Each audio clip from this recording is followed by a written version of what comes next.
প্রিয় তৃতীয় শ্রেণীর শিক্ষার্থীবৃন্দ, আসসালামু আলাইকুম। আজকে আমরা পড়ব তোমাদের গণিত বইয়ের পৃষ্ঠা 2-এর যে 3 ও 4 নং অংশ রয়েছে, পড়ি ও কথায় লিখি। এখানে কিছু সংখ্যা রয়েছে, সংখ্যাগুলোকে কথায় লিখতে বলা হয়েছে।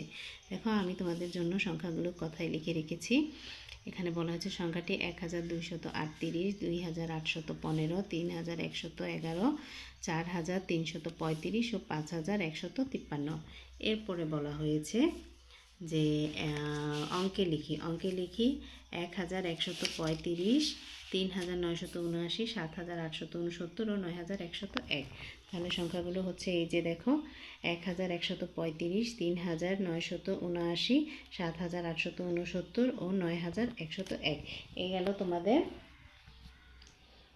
গণিত বইয়ের পৃষ্ঠা 2। এরপরে আমরা দেখব গণিত বইয়ের পৃষ্ঠা 6 নম্বরেও কিছু কথায় লিখি ও অঙ্কে লিখি রয়েছে। প্রথমে আমরা দেখব অঙ্কে লিখি।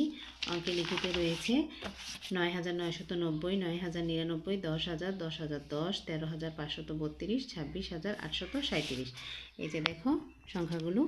অঙ্কে লিখি 9990, 9099, 10000, 10010 ও 13532। এরপরে রয়েছে দেখো পড়ি ও কথায় লিখি 11238, 17805, 19111।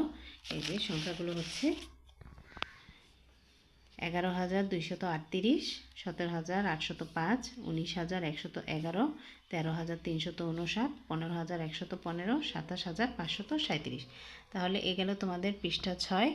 ঠিক আছে, তোমরা ভালো করে আমার এই ভিডিওটি দেখবে, তাহলে তোমরা বুঝতে পারবে তোমাদের 2 নাম্বার ও 4 নাম্বার পৃষ্ঠায়, 6 নাম্বার পৃষ্ঠায় যে কথায় লিখে অঙ্কে লিখেগুলো আছে, এগুলো তোমরা লিখতে পারবে।